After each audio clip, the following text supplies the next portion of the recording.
अभिनेते पंढरीनाथ कांबळे म्हणजेच आपल्या सगळ्यांचे लाडके पॅडी कांबळे.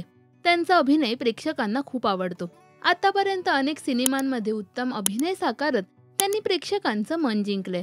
सध्या पॅडी हे बिग बॉस मराठीच्या घरात कल्ला करताना दिसतायत. तर त्यांनी लग्नगाठ बांधली आहे ती ग्लॅमरच्या दुनियेपासून लांब असणाऱ्या अनिता यांच्यासोबत. तर अनिता माझ्या आयुष्यात आली आणि माझं लक फॅक्टर सुरू झालं, असं पॅडी यांनी कलर्स मराठीवरील दर्शन या कार्यक्रमात म्हटलंय.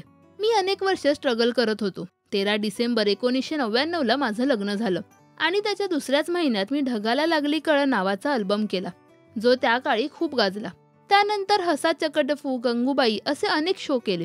अनिता माझ्या आयुष्यात आल्यामुळे माझं लक फॅक्टर सुरू झालं.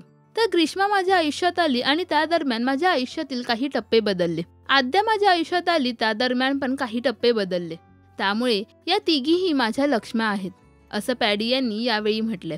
पॅडी यांचा बिग बॉसच्या घरातला गेम तुम्हाला आवडतोय का, हे आम्हाला कमेंट्समध्ये नक्की सांगा. मराठी सिने विश्वातील बातम्या, अपडेट्स आणि गॉसिपसाठी सबस्क्राईब करा राजश्री मराठी.